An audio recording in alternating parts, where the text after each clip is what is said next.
Hola, en este video hablaremos sobre ciertas patologías en relación a la cátedra de otorrinolaringología, así que acompaña. Es la faringoamigdalitis crónica con amigdalectomía. Entonces, para comprender por qué un paciente termina requiriendo una cirugía, es necesario entender primero el proceso fisiopatológico que conduce a la cronicidad de esta enfermedad. Todo inicia con una exposición antigénica repetida, el anillo linfático de Waldeyer y en particular la amígdala palatina están en contacto constante con virus y bacterias que ingresan por la vía respiratoria alta. Esta exposición sostenida genera una hiperplasia del tejido linfoide con aumento en el número y tamaño de los centros germinales foliculares como mecanismo normal de respuesta inmune. Sin embargo, cuando la exposición se vuelve crónica, se altera la arquitectura críptica de la amígdala. Entonces, se acumulan detritos celulares y bacterias que forman un biofilm intracriptal, el cual actúa como reservorio persistente de infección. Este biofilm, sumado a la inflamación sostenida, termina generando una difusión inmunológica local con reducción en la eficacia de la inmunoglobulina y pérdida de la capacidad de vigilancia inmune del tejido amigdalino.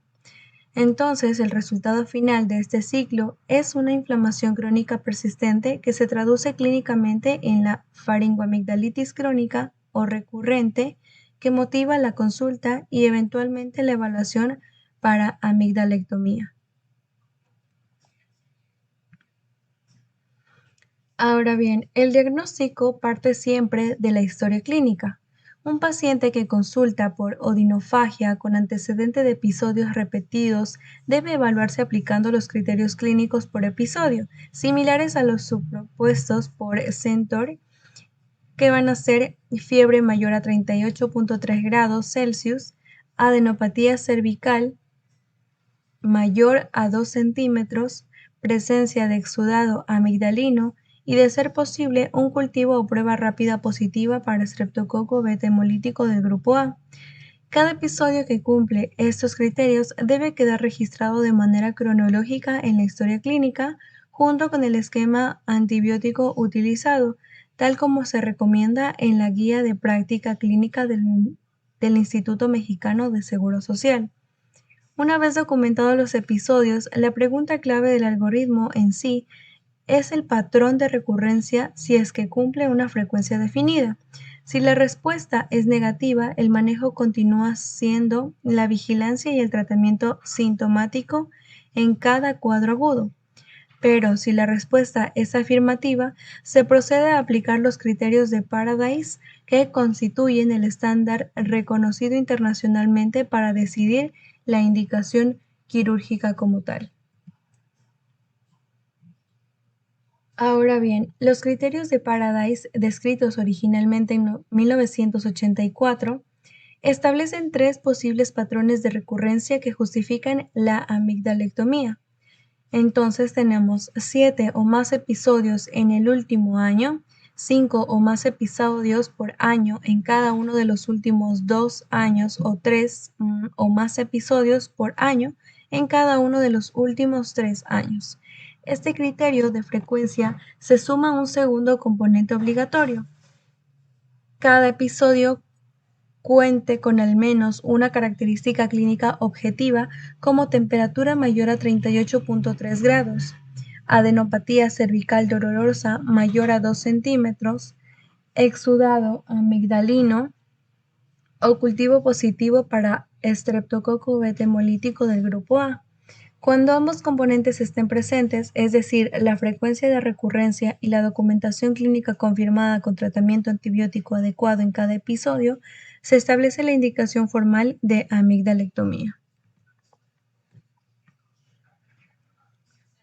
Ahora, es importante diferenciar las indicaciones absolutas de las indicaciones relativas para la amigdalectomía.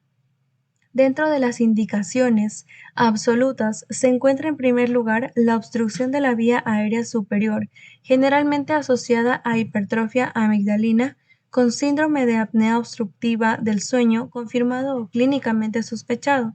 En segundo lugar, las infecciones recurrentes de la vía aérea superior que cumplen los criterios de Paradise ya descritos. Y en tercer lugar, el absceso periamigdalino en un paciente con amigdalitis recurrente previa, o bien un segundo episodio de absceso. Y finalmente, la sospecha de neoplasia amigdalina evidenciada por asimetría marcada o una lesión ulcerada persistente. Por otro lado, las indicaciones relativas incluyen la halitosis persistente atribuible a las criptas amigdalinas, el estado de portador crónico de estreptococo con riesgo de transmisión a contactos cercanos, o también el síndrome caracterizado por la fiebre periódica con estomatitis aftosa, faringitis y adenitis, y la amigdalitis unilateral crónica de presentación atípica en la cual se indica la cirugía con fines de estudio histopatológicos. Ahora, un paciente es candidato a amigdalectomía. La solicitud de los estudios complementarios depende de si predomina el cuadro infeccioso o el componente ventilatorio obstructivo. Cuando predomina el componente infeccioso, se solicita una prueba rápida de antígeno cultivo faríngeo, el título de antiestreptolicina y una biometría hemática completa. Pero cuando predomina el componente obstructivo, el estudio de elección es la polisomnografía para confirmar el síndrome de apnea obstructiva del sueño, completada con nasofibrolaringoscopía y en pacientes pediátricos una radiografía lateral de cuello para valorar el tamaño adenoideo. Independientemente de la vía clínica, todo paciente candidato a cirugía requiere estudios preoperatorios comunes, como biometría hemática con recuento de plaquetas, tiempos de coagulación y grupo sanguíneo con factor RH, dado el riesgo hemorrágico inherente al procedimiento como tal. Ahora, el algoritmo terapéutico parte de la misma pregunta central: si el paciente cumple los criterios de Paradise para cirugía. Si la respuesta es negativa, el manejo consiste en observación y antibiótico-terapia dirigida a episodio agudo, habitualmente con penicilina o amoxicilina, seguida de una reevaluación periódica de la frecuencia con recurrencia durante el seguimiento. Si la respuesta es afirmativa, se procede a la amigdalectomía electiva, ya sea mediante disección fría o con técnica de diatermia bipolar. Independientemente de la técnica elegida, el manejo perioperatorio contempla 4 pilares. Primero, el manejo del dolor con paracetamol pautado, asociado o no a inflamatorios no esteroideos, evitando el uso de codeína en menores de edad. Segundo, la profilaxis antiemética con dexametasona intravenosa transoperatoria y un antiemético de rescate como metoclopramida u ondansetron. Y tercero, la vigilancia preoperatoria con observación de al menos 30 minutos para detectar de manera oportuna un sangrado primario o secundario. Y finalmente, como cuarto, el alta de indicación de dieta blanda, reincorporación a las actividades habituales alrededor del 7º día y el control médico entre el 7º y 10º día posoperatorio. Ahora, las complicaciones de la amigdalectomía pueden organizarse en una línea temporal de 3 momentos. En el periodo intraoperatorio, las complicaciones más relevantes son la hemorragia transoperatoria, la lesión de estructuras vecinas y las complicaciones propias de la anestesia general. En el posoperatorio temprano, es decir, dentro de las primeras 24 horas, destaca la hemorragia primaria y el dolor y la odinofagia intensa, y también la náusea con vómito posoperatorio. Y finalmente, en el posoperatorio tardío, después de las 24 horas, la complicación más temida es la hemorragia secundaria, que típicamente se presenta entre el 5º y 10º día por desprendimiento de la escara y cicatrización. Ahora hablaremos acerca de poliposis nasal. La poliposis nasal, en esencia, es el resultado final de una inflamación crónica tipo 2 y todo comienza con un factor desencadenante. Puede ser un aeroalérgeno, una infección viral o bacteriana, o incluso Staphylococcus aureus. Este estímulo produce una disrupción de la barrera epitelial y el aclaramiento mucociliar, la que expone el tejido subyacente a una actividad sostenida de la inmunidad innata. Ahora bien, es importante ubicar a la poliposis dentro de la clasificación general de la rinosinusitis crónica. Esta se divide en primaria y secundaria. La primaria, a su vez, puede ser localizada, es decir, unilateral o difusa, bilateral, y también la secundaria, que se asocia a condiciones de base como fibrosis quística, inmunodeficiencias o procesos tumorales. Entonces, dentro de la forma difusa con pólipos, el concepto más relevante hoy en día es el endotipo, en donde se distingue un endotipo tipo 2 eosinofílico con elevación de interleucinas 4, 5 y 13, que se asocia a una alta tasa de recurrencia, y el endotipo no tipo 2 de perfil neutrotrofílico, mediado por la interleucina 17 e interferón gamma, con menor recurrencia. El diagnóstico de la poliposis nasal sigue siendo una secuencia lógica, partiendo desde la sospecha clínica hasta que se sigue a una anamnesis dirigida y a una exploración física completa. El paso central es la endoscopía nasal, que nos permite visualizar directamente los pólipos y graduarlos según la escala de 0 a 4. Y llegaremos a una pregunta clave del algoritmo, en donde ¿los pólipos son bilaterales, blandos o de aspecto típico? Si la respuesta es sí, avanzamos a una tomografía computarizada de los senos paranasales.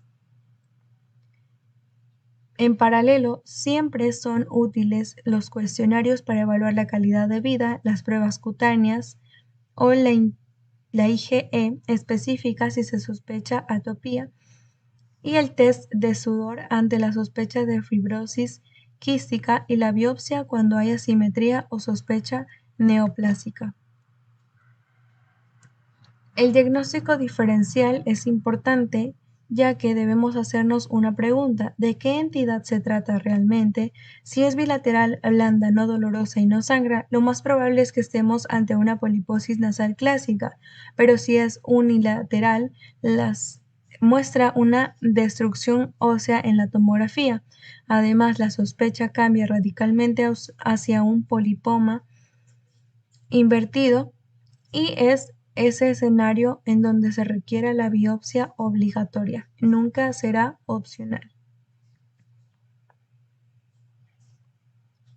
Ahora, el tratamiento médico sigue un esquema escalonado propuesto por un consenso europeo, en donde el primer paso es siempre el más conservador, teniendo los lavados con solución salina más corticoide intranasal en dosis alta. Si la respuesta es adecuada, el paciente continúa en mantenimiento con corticoide intranasal y seguimiento periódico. Si la respuesta es insuficiente, avanzamos a un paso 2. Ahora, cuando ocurre esto, llegamos al paso 3 también, que es la decisión más importante, en donde se define si el paciente es candidato a terapia biológica o si es candidato a una cirugía como tal. Ahora, cuando la rinosinusitis crónica con poliposis no se controla adecuadamente, puede complicarse en distintas direcciones. Las complicaciones que van a ser como la progresión bien descrita por la clasificación establecida con celulitis periorbitaria, absceso subperióstico, absceso orbitario y, en el extremo más grave, trombosis del seno cavernoso.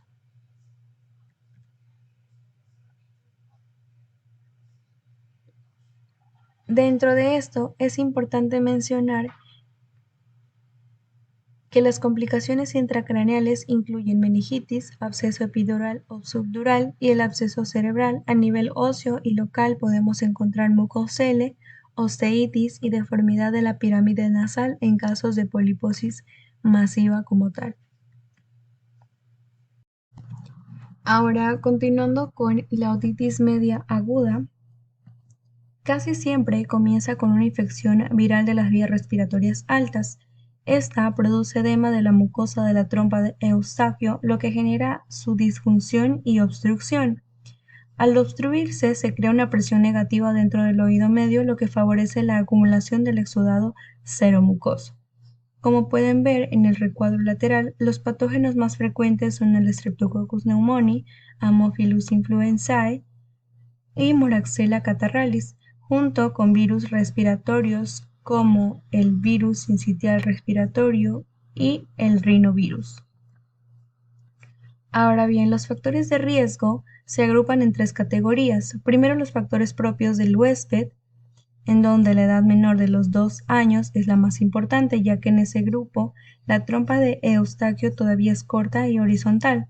También influyen el sexo masculino, la predisposición genética y condiciones como la fisura palatina o el síndrome de Down y los estados de inmunodeficiencia.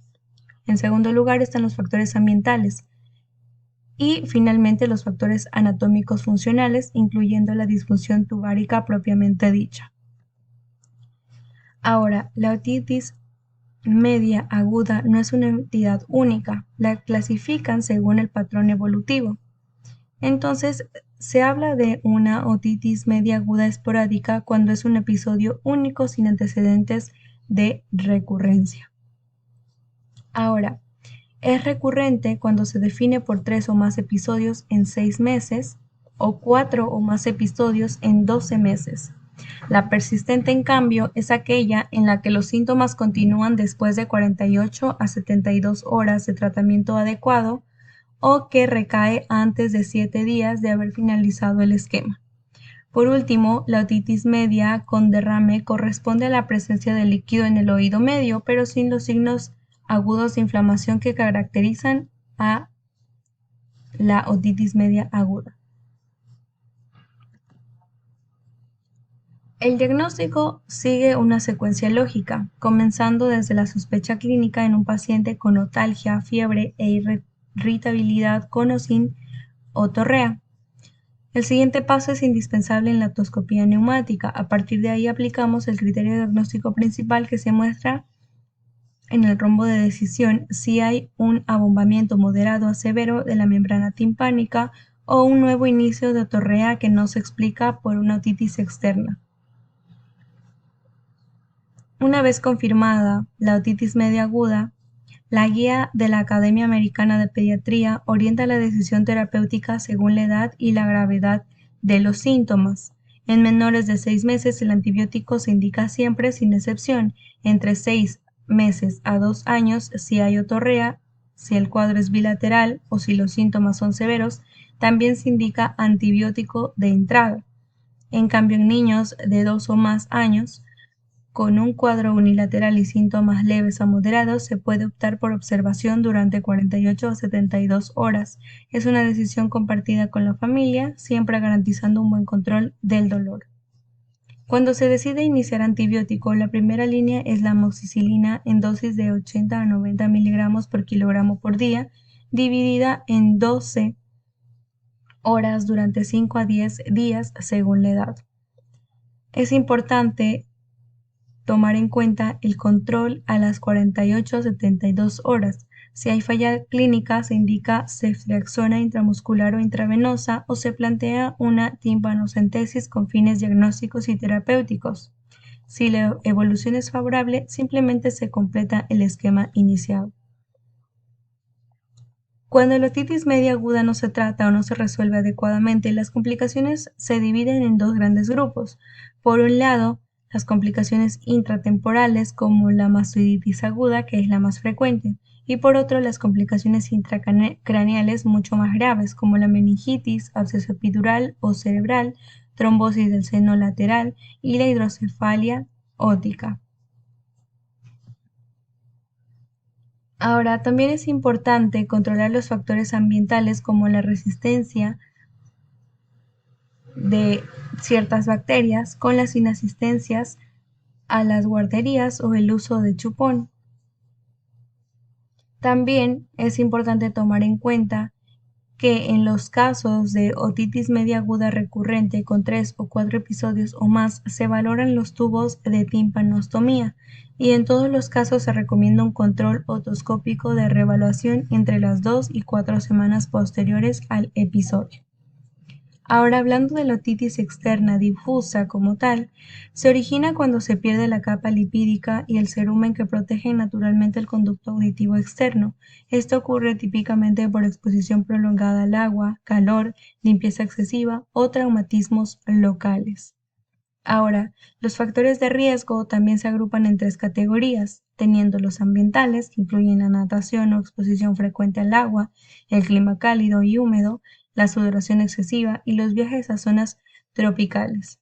Los factores traumáticos o mecánicos comprenden el uso de bastoncillos o hisopos, el uso de audífonos o tapones auditivos, la extracción agresiva del cerumen y la presencia de cuerpos extraños.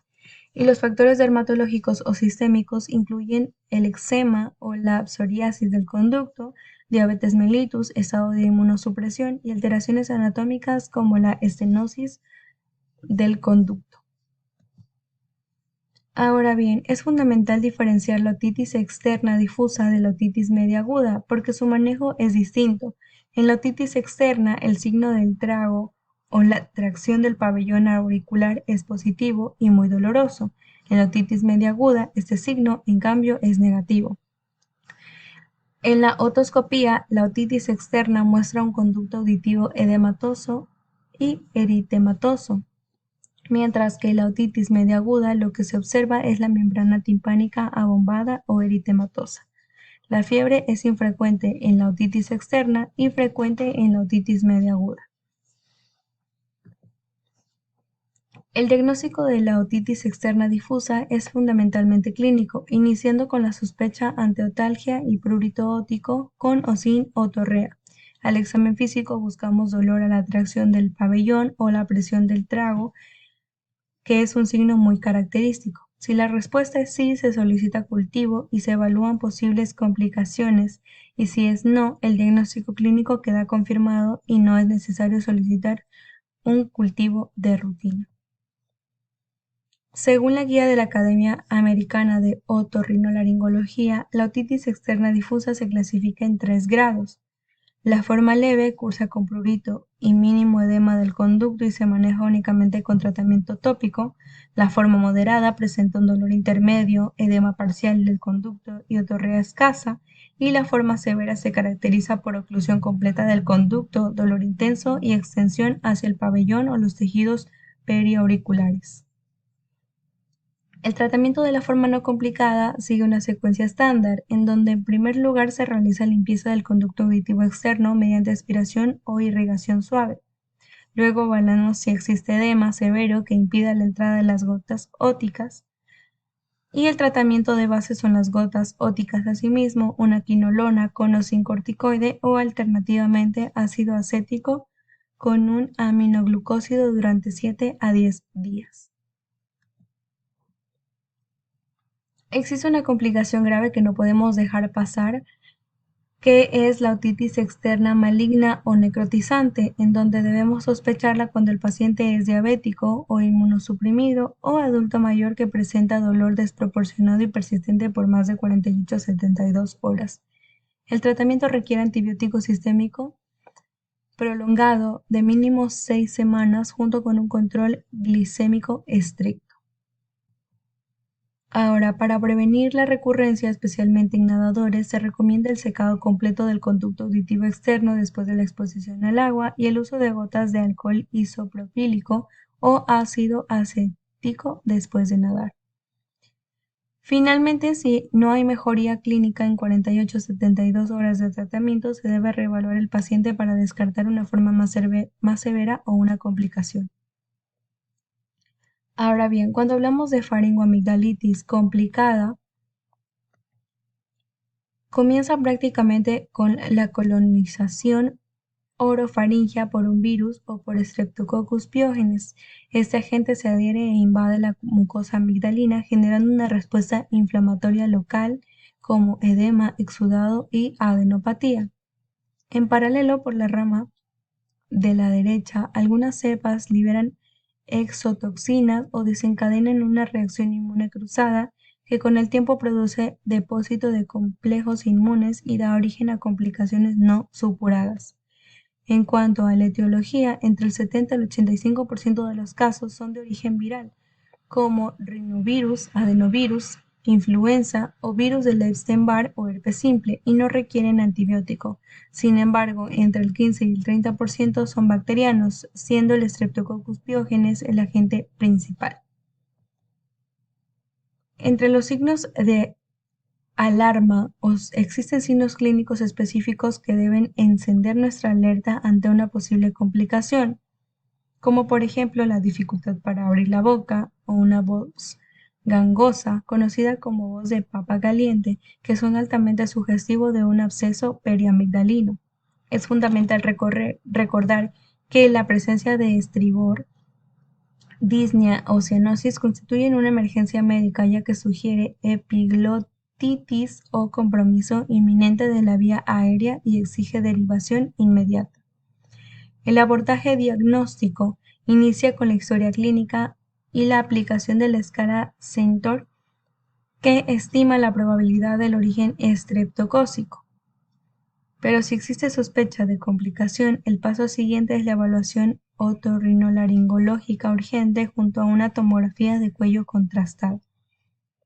Esta imagen nos permite responder una pregunta clave: si hay una colección organizada y si es visible. Si la respuesta es sí, confirmamos un absceso. Si la respuesta es no, estamos ante una celulitis o flemón. Dentro de las complicaciones supuradas encontramos 4 entidades principales, teniendo el absceso periamigdalino siendo el más frecuente, el absceso retrofaríngeo, que es más común en niños y se manifiesta con tortícolis, también la adenitis cervical supurada, que se presenta como una masa cervical dolorosa y fluctuante, el síndrome de Lemierre, que es el más grave, que corresponde a una tromboflebitis de la vena yugular interna con émbolos sépticos pulmonares. Ahora, las complicaciones no supuradas aparecen entre 1 a 3 semanas después de una faringitis por Streptococcus pyogenes, como consecuencia de una respuesta inmune cruzada o de depósito de complejos inmunes, y de aquí se derivan 2 entidades: la fiebre reumática aguda, que se diagnostica con los criterios revisados como carditis, artritis, coria, eritema marginado y nódulos subcutáneos, sumado a evidencia de infección previa por el estreptococo, y la glomerulonefritis estreptocócica, que se presenta con hematuria, edema, hipertensión arterial y descenso del complemento C3. Ahora, cuando hablamos de un algoritmo terapéutico como tal, es decir, el tratamiento se decide a partir de una pregunta central: si la complicación está confirmada. Si no lo está, hablamos de un cuadro no complicado, que se trata con penicilina o amoxicilina por vía oral durante 10 días. Si la complicación sí está confirmada, el paciente requiere hospitalización y antibiótico intravenoso de amplio espectro. Ahora, es fundamental saber cuándo referir a un paciente. Ante cualquier signo de emergencia, como estridor, disnea, cianosis, cialorrea o incapacidad para deglutir, el envío debe ser urgente a un centro de segundo o tercer nivel. Si no hay signos de emergencia, existen 3 escenarios de manejo ordinario, como lo podemos ver, teniendo una hospitalización también, y también considerar amigdalectomía. Ahora, continuando con la rinitis alérgica. Esta es una reacción de hipersensibilidad tipo 1. Todo inicia con la exposición de un alérgeno inhalado, lo que lleva a una sensibilización. El sistema inmune produce IgE específica que se fija a mastocitos y basófilos de la mucosa nasal. En una reexposición al mismo alérgeno se desencadenan 2 fases: la temprana, que ocurre en minutos y se debe a la degranulación mastocitaria con liberación de histamina, y la fase tardía, entre 4 a 8 horas después, que se caracteriza por infiltrado eosinofílico. Ahora, la clasificación está cruzando 2 ejes: la duración y la gravedad. Según la duración, puede ser intermitente cuando los síntomas ocurren 4 días o menos por semana, o durante 4 semanas o menos, o persistente cuando superan estos límites. Según la gravedad, se considera leve cuando no afecta el suelo ni las actividades diarias y cuando no hay síntomas molestos, y la moderada o grave cuando afecta al menos de uno de estos parámetros. No toda rinitis es alérgica. Podemos dividir los fenotipos en 3 grandes grupos, teniendo la rinitis alérgica propiamente dicha, mediada por IgE sistémica, la no alérgica, que es irritativa, y la rinitis local alérgica con síntomas de respuesta inflamatoria local. Ahora, el paciente con sospecha de rinitis alérgica presenta síntomas nasales característicos que con frecuencia se asocian a síntomas oculares como prurito conjuntival, lagrimeo, hiperemia conjuntival y edema palpebral leve. Todo esto genera un impacto funcional importante, alteración del sueño, fatiga, bajo rendimiento escolar o laboral y respiración oral crónica. El diagnóstico parte de una historia clínica detallada que indague la exposición ambiental, lo que genera la sospecha clínica de la rinitis alérgica como tal. Si no hay correlación, debemos considerar el caso en el que puede tratarse de una rinitis local alérgica que requiere provocación nasal especializada o de un diagnóstico diferencial no alérgico, y aquí es importante resaltar que la sensibilización aislada sin la relación clínica clara nunca es suficiente para confirmar el diagnóstico como tal. Es importante diferenciar la rinitis alérgica de otras entidades con presentación similar, como por ejemplo la rinitis alérgica, la rinitis infecciosa, la rinitis vasomotora, la rinitis medicamentosa, en donde se da por el uso prolongado de descongestionantes tópicos o también por una congestión de rebote. Y Lenares, que se caracteriza por la eosinofilia nasal sin IgE específica con hiposmia frecuente. La clave diferencial que hacemos recordar es el prurito nasal y ocular marcado junto a la estacionalidad de una IgE específica positiva, que orientan prácticamente a un origen alérgico como tal. El tratamiento sigue un esquema escalonado como tal, con una base común que es la educación por parte del paciente y evitando de alérgenos e irritantes. Además, es importante mencionar que si no se logra el control en el escalón 4, se indica un ciclo corto de corticoide oral y se deriva a especialistas. Ante la persistencia de síntomas moderados a graves, se debe considerar la inmunoterapia alérgeno específica si el paciente está adecuadamente seleccionado. Y finalmente, si la rinitis alérgica no se controla de forma adecuada, puede generar complicaciones importantes como la rinosinusitis crónica, poliposis nasal, otitis media con efusión, exacerbación del asma, recordando el concepto de una vía aérea a una enfermedad como tal. Ahora, el siguiente tema del cual hablaremos es la hipoacusia neurosensorial. Entonces, como primer punto, hablaremos acerca de la definición y de la clasificación como tal. Entonces, la hipoacusia se clasifica primero según mecanismo de daño y puede ser conductiva cuando el problema está en el oído externo o medio, neurosensorial cuando el daño está en la cóclea o nervio auditivo o la vía central, o mixta cuando hay componentes de ambas.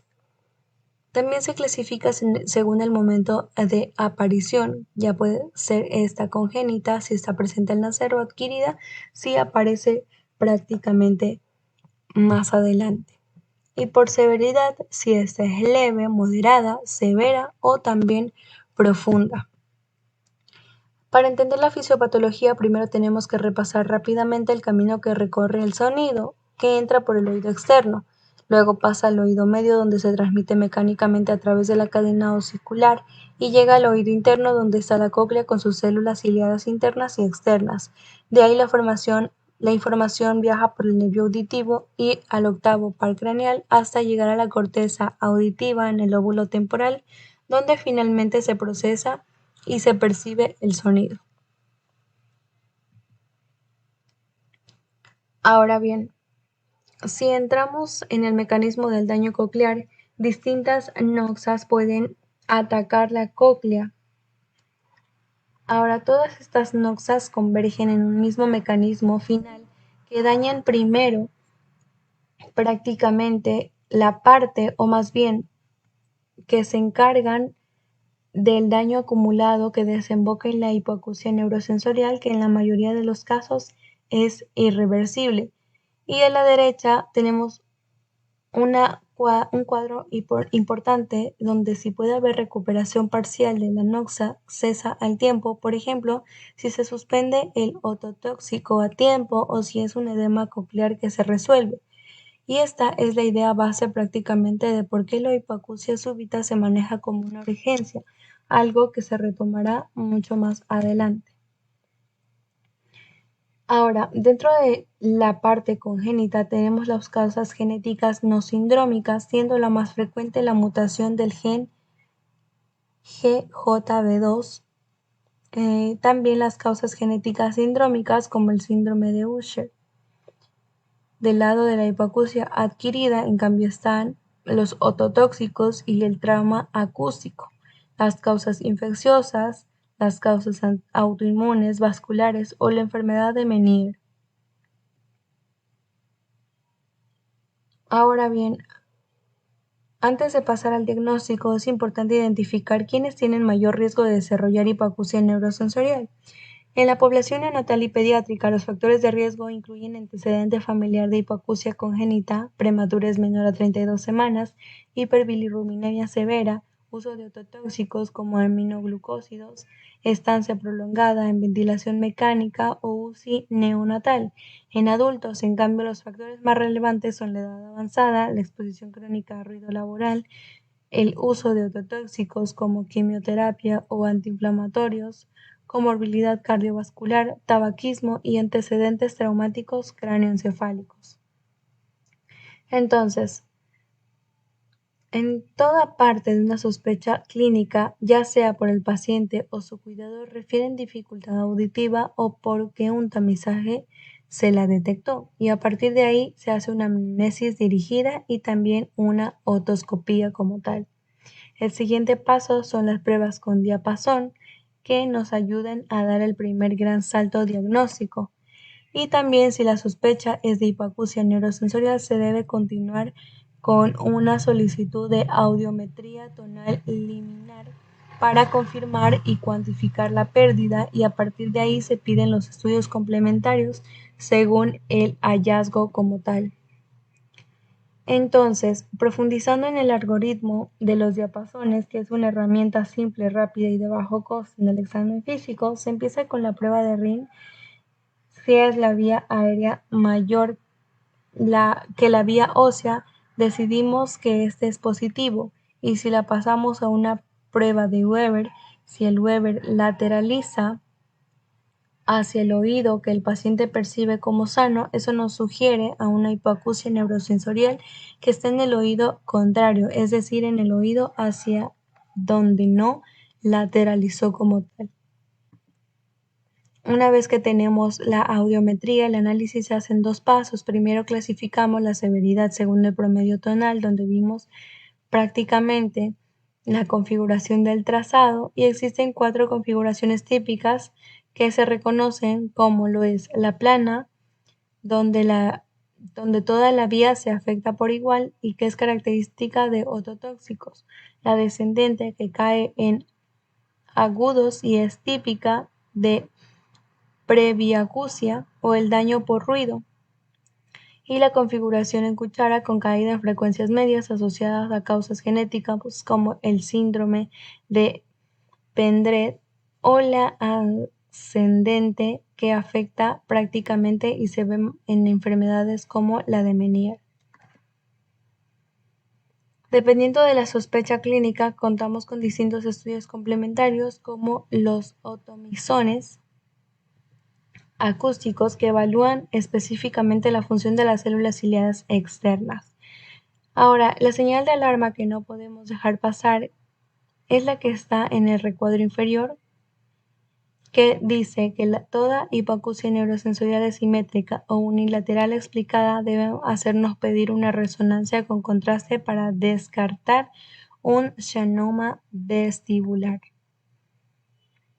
Ahora, este flujograma es fundamental en pediatría porque es el programa de tamizaje auditivo neonatal universal reconocido como regla 136. A todo recién nacido antes del mes de vida se le realiza un tamizaje y si pasa ese tamizaje continúa con el seguimiento auditivo de rutina en su control como el niño sano. Ahora, en un recuadro queremos resaltar como tal la verdadera urgencia otológica, que es la hipoacusia neurosensorial súbita idiopática, que esta se define como una caída de al menos 30 decibeles en al menos 3 frecuencias consecutivas que se instaura en un periodo menor o igual a 72 horas. Una vez confirmado el diagnóstico, el tratamiento debe iniciarse sin demora, porque como lo vimos antes en el pronóstico de recuperación auditiva, depende directamente del tiempo transcurrido entre el inicio de los síntomas y el inicio del tratamiento como tal. Entonces, ya con el diagnóstico prácticamente de la hipoacusia neurosensorial confirmada, la decisión terapéutica depende principalmente del grado de severidad. En los casos leves, la conducta es observación, protección auditiva y seguimiento. Y en los casos profundos o en aquellos que no logran beneficio suficiente con el audífono, el siguiente paso es evaluar la candidatura a un implante coclear siguiendo un algoritmo específico que veremos más adelante.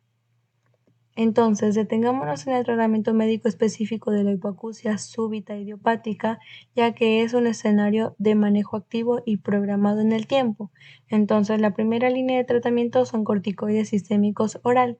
Como terapia coadyuvante, si se puede considerar el oxígeno hiperbárico siempre que se inicie dentro de las primeras 2 a 3 semanas de evolución. Y finalmente, el seguimiento audiométrico se realiza a las 2 y a las 6 semanas, que van a ser un momento clave para definir si hubo recuperación auditivo y en qué grado como tal. Ahora, el proceso sigue 6 pasos en cuanto a la adaptación protésica de audífonos, evaluando la audiológica completa, que es la selección del tipo del audífono según el grado y la configuración de la pérdida, y la indicación típica en la hipoacusia neurosensorial de grado leve a severo es donde se espera un beneficio funcional real con amplificación como tal. Ahora, en el punto de partida de un paciente con hipoacusia neurosensorial severa o profunda bilateral, la primera pregunta que debemos responder es si ha usado audífonos de forma adecuada durante al menos 3 meses sin obtener beneficio funcional. Si la respuesta es no, se continúa con el audífono y se reevalúa periódicamente. Pero si la respuesta es sí, el paciente pasa a una evaluación multidisciplinaria que incluye audiología, estudios de imagen, valoración genética y también evaluación psicológica. Ahora, la rehabilitación no termina con la cirugía o con la adaptación del audífono, porque es un proceso integral que continúa con la terapia auditivo-verbal o logopedia, que es el apoyo psicosocial y educativo, y también un seguimiento periódico que incluye reprogramación o mapeo del implante del control audiométrico. Ahora, pasamos a la traqueostomía en pacientes en unidad de cuidados intensivos como tal. Antes de hablar de este tema como tal, es importante mencionar que cuando un paciente permanece intubado por vía orotraqueal durante el tiempo prolongado, se generan 2 problemas principales. Por un lado, una lesión laringea y por el otro, también tenemos a la sedación. Entonces, frente a esto, la traqueostomía surge como una alternativa que ofrece varios beneficios, reduciendo el espacio muerto y la resistencia de la vía aérea como tal. Aquí Hablando acerca de la traqueostomía en pacientes en unidad de cuidados intensivos, antes de hablar de las indicaciones como tal, es importante entender por qué en algún momento decidimos pasar de un tubo orotraqueal a una traqueostomía. Cuando un paciente permanece intubado por una vía orotraqueal durante un tiempo prolongado, se generan dos problemas principales. Por un lado, la lesión laringea subglótica y por otro, la necesidad de mantener una sedación elevada como tal. Frente a esto, la traqueostomía surge como una alternativa que ofrece varios beneficios. Reduce el espacio muerto y la resistencia a la vía aérea, disminuye el requerimiento de sedación, mejora la higiene bronquial y el manejo de secreciones y además permite que el paciente pueda fonar, deglutir y estar mucho más cómodo como tal. Ahora, ¿cuándo iniciamos realmente una traqueostomía? La primera y la más frecuente es la ventilación mecánica prolongada anticipada, es decir, cuando prevemos que el paciente va a necesitar más de 10 a 14 días de soporte ventilatorio. La segunda es la obstrucción de la vía aérea superior. La tercera, la protección de la vía aérea en pacientes con compromiso neurológico. Y la cuarta es el manejo de secreciones abundantes junto a un destete ventilatorio difícil como tal. Ahora, uno de los puntos más debatidos en la literatura es el momento ideal para realizar la traqueostomía. Entonces partimos con un paciente en ventilación mecánica. La primera pregunta es si anticipamos una ventilación prolongada mayor a 7 a 10 días. Si la respuesta es no, simplemente reevaluamos al paciente a diario y mantenemos el tubo orotraqueal. Pero si la respuesta es sí, pasamos a una segunda pregunta. Si el paciente está hemodinámico y respiratoriamente estable, y si no lo está, primero optimizamos parámetros con hemodinamia. Si el paciente sí está estable, entonces procedemos a la traqueostomía temprana como tal. Ahora bien, una vez decidido si el paciente requiere traqueostomía, debemos elegir cuál técnica utilizar, la percutánea o la quirúrgica abierta. La percutánea es de elección cuando el paciente tiene una anatomía cervical favorable, no presenta coagulopatía significativa y se puede realizar directamente a pie de cama en la unidad de cuidados intensivos. Por el contrario, optamos por una técnica quirúrgica abierta cuando la anatomía cervical es difícil, por ejemplo, en cuello corto, cuando existe coagulopatía no corregida, cuando se prevé la necesidad de intervención o revisión o en situaciones de emergencia de la vía aérea, incluyendo pacientes pediátricos. Ahora bien, primero se obtiene el consentimiento informado, en donde se verifica también la coagulación, además de completar la lista de seguridad. Segundo, se administra pseudoanalgesia y se coloca al paciente en hiperextensión cervical. Tercero, se localiza el espacio traqueal. Luego, se realiza la punción traqueal y se inserta la guía metálica como cuarto. Y como quinto, se efectúa la dilatación progresiva de los tejidos pretraqueales. Ahora, las complicaciones de las traqueotomías se clasifican según el momento en el que aparecen. Pueden ser tempranas, antes de 7 días, y tardías después de los 7 días. En las tempranas encontramos un sangrado o una hemorragia mayor, una malposición de la cánula y la infección del estómago. Y entre las complicaciones tardías, la estenosis traqueal, la fístula traqueoesofágica y los granulomas. Ahora, ya con la cánula traqueal colocada, el manejo continúa con los cuidados diarios, la limpieza del estómago, humidificación adecuada y la aspiración de secreciones cuando sea necesario. Si el paciente sí tolera la respiración espontánea sin cánula, procedemos entonces a la decanulación definitiva. Ahora bien, el siguiente tema es la enfermedad de Meniere. Esta se origina por un fenómeno llamado hidropesía endolinfática, que consiste en un exceso de endolinfa dentro del laberinto membranoso. Esto genera una despolarización anómala de las células ciliadas, tanto vestibulares como cocleares, y lo cual explica la aparición tetrada clásica de la enfermedad, con vértigo episódico que dura entre 20 minutos y 12 horas, hipoacusia neurosensorial fluctuante en frecuencias graves y medias, acúfeno y sensación de plenitud óptica. Ahora, dentro de los criterios diagnósticos como tal, vamos a tener cuando sea una enfermedad definida y una enfermedad probable como tal. Pasando al diagnóstico como tal, inicia con la sospecha clínica cuando un paciente tiene vértigo episódico junto con síntomas cocleares. Aquí es importante mencionar que debemos tomar en cuenta la historia clínica detallada y una otoscopía, seguida de una audiometría total en busca de hipoacusia neurosensorial de frecuencias bajas y medias. Luego nos preguntamos si el paciente cumple con criterios y si no los cumple, consideramos otros diagnósticos diferenciales.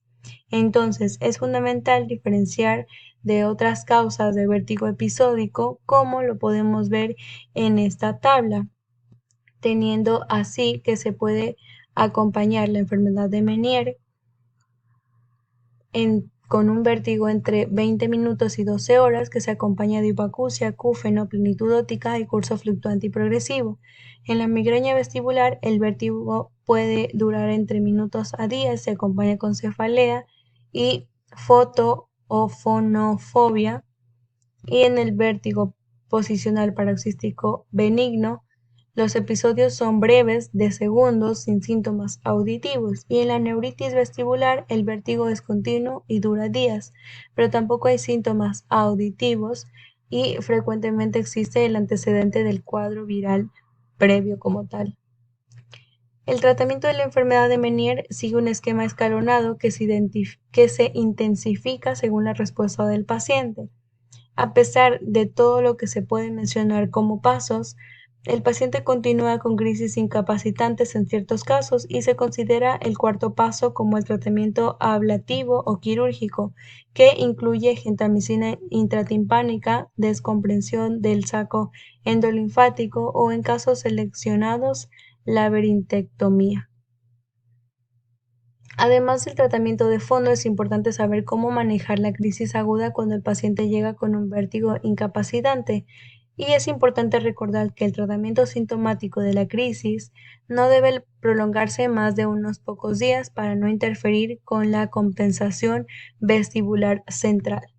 Ahora, como toda enfermedad crónica, la enfermedad de Meniere tiene un curso evolutivo que debemos conocer.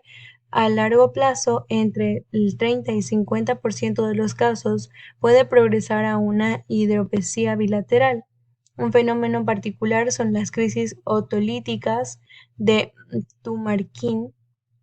Y finalmente, no debemos olvidar el impacto psicosocial de esta enfermedad, como ansiedad, limitación laboral y deterioro de la calidad de vida como tal. Ahora, en cuanto al vértigo posicional paroxístico benigno, empecemos por entender el origen del problema. En el oído interno, dentro del utrículo, existe una estructura llamada mácula otolítica cubierta por pequeños cristales de carbonato de calcio llamados otoconias.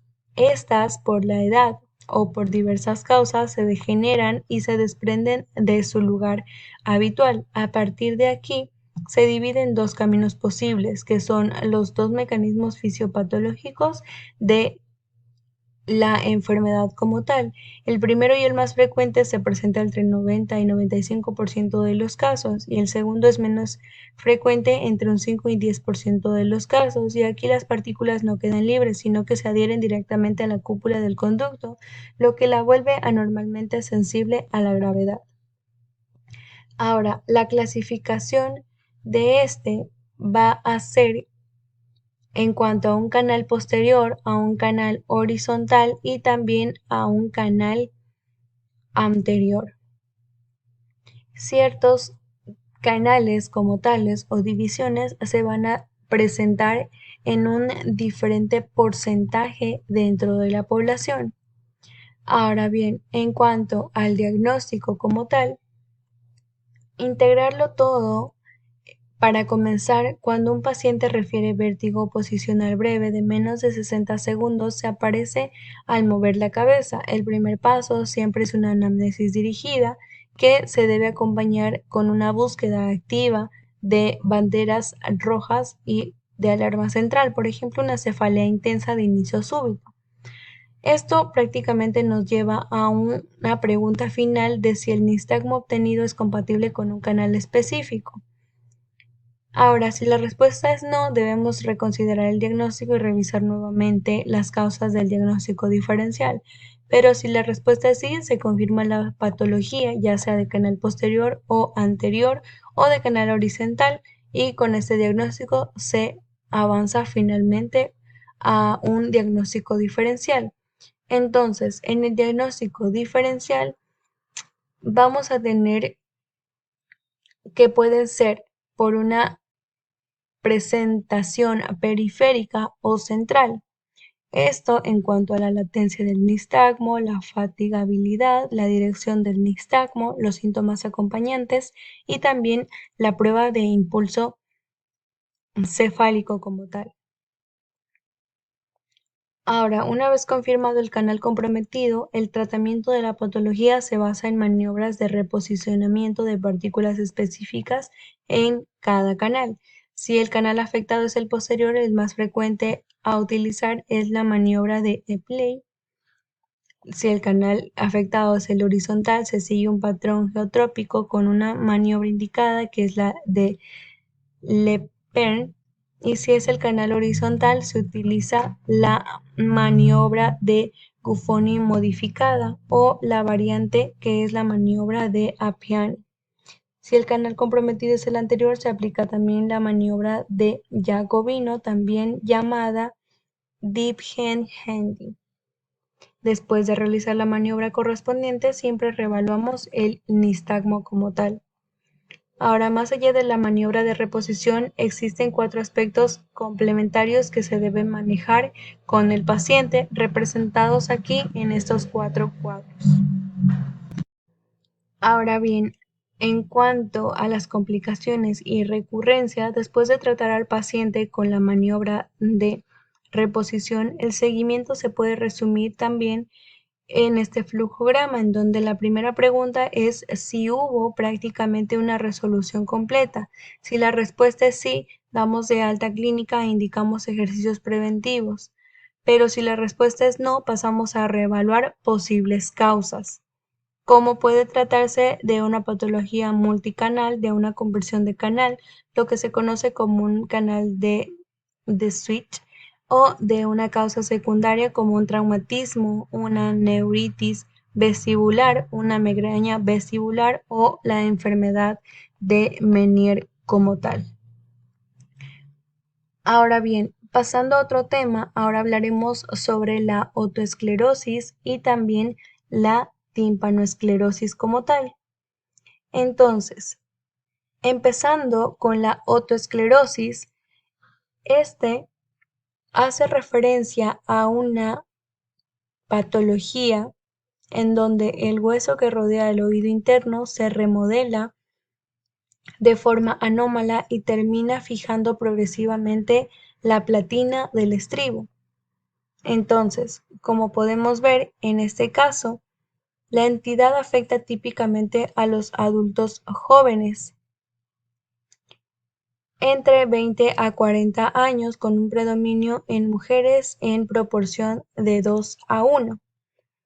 Ahora, es importante tomar en cuenta también que en cuanto a la otoesclerosis como tal, va a tener ciertos factores asociados y también vamos a tomar en cuenta la localización clave de esta, para lo cual hablaremos acerca de este esquema que se resume con un inicio en una combinación de factores de predisposición genética. Estos factores convergen en la formación de un foco activo en la fístula y ahí ocurre primero una resorción osteoclásica del hueso encondral normal.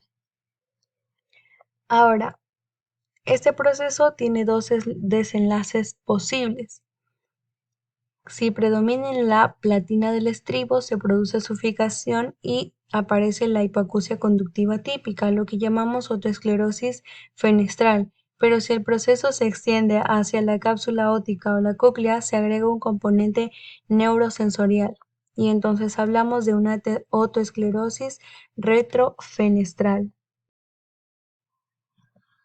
Ahora bien, cuando hablamos sobre la presentación clínica prácticamente del síntoma al hallazgo como tal, es importante mencionar que existen hallazgos que apoyan al diagnóstico sobre el tinnitus de tono bajo, también el signo que es un rubor del promontorio visible de la fase otospongiótica activa, y de forma poco frecuente el vértigo o inestabilidad que sugeriría afectación vestibular. Con esa sospecha, entonces avanzamos a lo que vendría siendo como tal el diagnóstico. Comienza como siempre con la historia clínica y en este caso confirma una membrana timpánica normal. Luego usamos los diapasones. A partir de ahí seguimos dos caminos que convergen. Por un lado, que se muestra un timpanograma tipo AS con reflejo estapedial ausente o bifásico, y por otro la audiometría tonal que evidencia un gap aéreo óseo junto a la característica muesca, que en realidad es una pseudopérdida generada por la fijación del estribo como tal.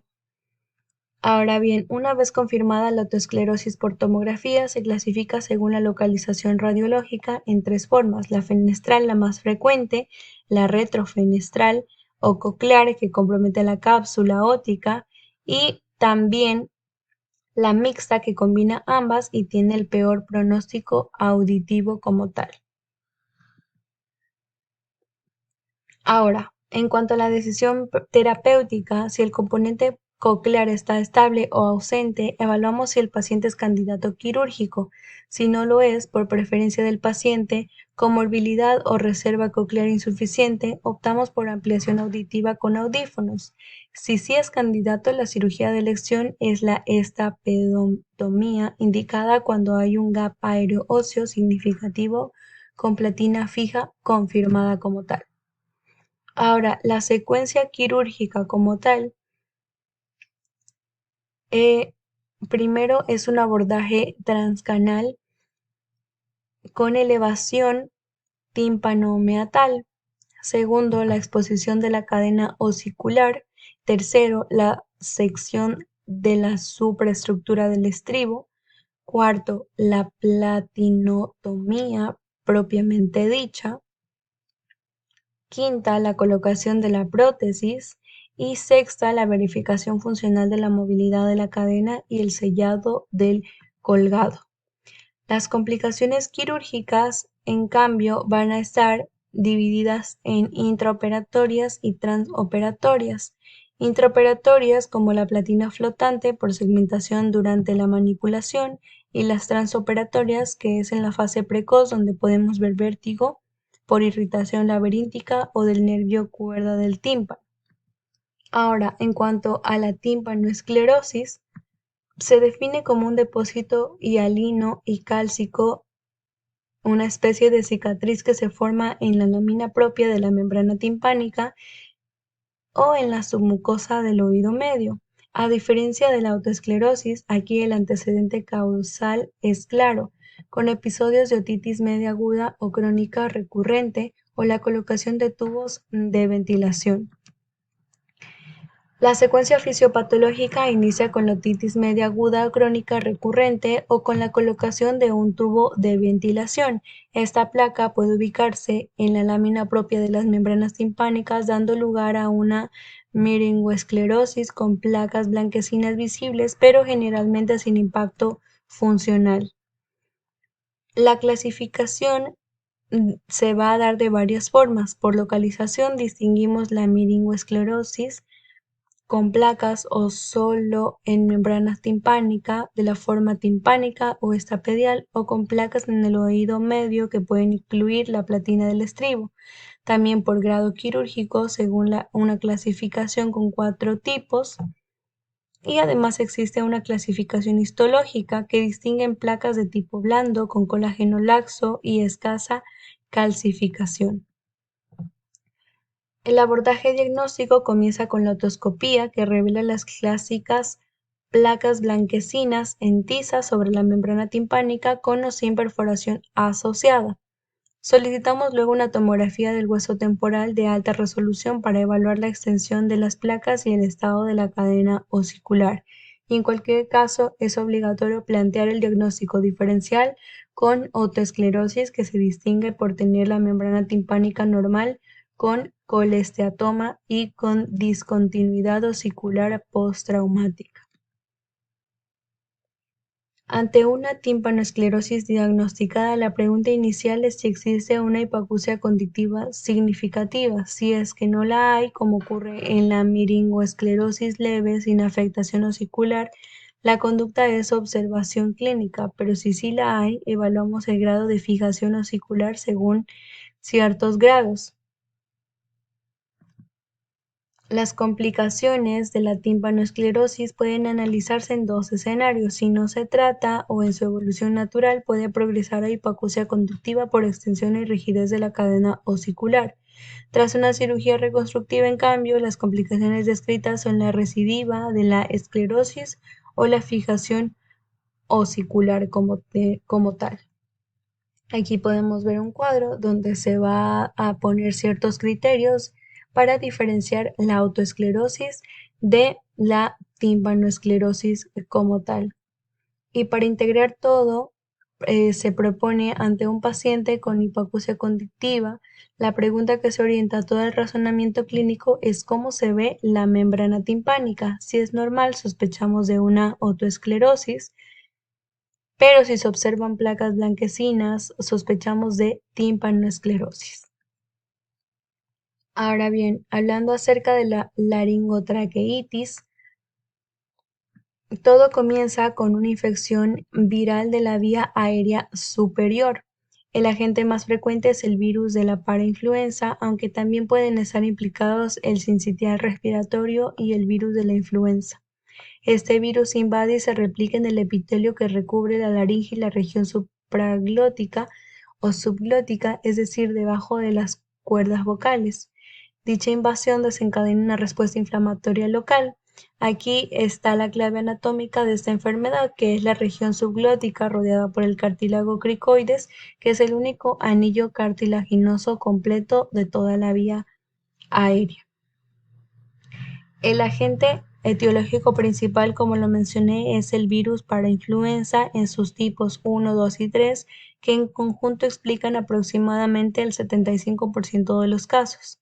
El virus sincitial respiratorio y los virus de la influenza A y B son otras causas frecuentes, y de hecho la influenza suele asociarse a cuadros de mayor severidad, con menor frecuencia el adenovirus, y también existen causas menos comunes por Mycoplasma pneumoniae. El cuadro típicamente inicia con un pródromo catarral de 1 a 3 días, con rinorrea, tos leve y febrícula, un cuadro que en esa etapa es indistinguible de un resfriado común. Un dato clínico relevante para la anamnesis es que los síntomas son fluctuantes y empeoran clásicamente durante la noche. La escala de Wechsler es la herramienta más utilizada para cuantificar la severidad del croup, evaluando 5 parámetros: la presencia del estridor, retracciones, entrada de aire, cianosis y nivel de conciencia, con un total puntaje que va de 0 a 17 puntos. El punto de partida para el diagnóstico siempre es la sospecha clínica: un niño con tos perruna, disfonía y estridor. La pregunta clave es si el diagnóstico clínico es típico o si la edad es compatible, generalmente entre 6 meses y 6 años. En ese escenario está indicado evaluar diagnósticos diferenciales apoyándonos en laringoscopía, radiografía cervical o de tórax y la valoración de otorrinolaringología como tal. El tratamiento se organiza directamente según la categoría de severidad de Wechsler que vimos anteriormente, como lo vemos en este cuadro, teniendo así una parte leve, moderada, severa y por falla respiratoria dependiendo la puntuación de Wexley. Ahora bien, el diagnóstico diferencial en esta tabla se compara el CRUP con otras 3 entidades que también cursan con estridor y obstrucción de la vía aérea. Entonces, reconocer estas diferencias es fundamental porque, por ejemplo, ante una sospecha de epiglotis, a manipular la vía aérea o el examen físico agresivo puede precipitar a una obstrucción completa. Finalmente, en cuanto a las complicaciones, cuando el CRUP no se resuelve o no se maneja de forma adecuada, puede derivar varias complicaciones. La más temida es la obstrucción severa de la vía aérea, con riesgo de progresar a falla respiratoria franca. También puede presentarse una traqueitis bacteriana como una sobreinfección, típicamente por Staphylococcus aureus y otros patógenos. La infección viral puede extenderse y producir neumonía además.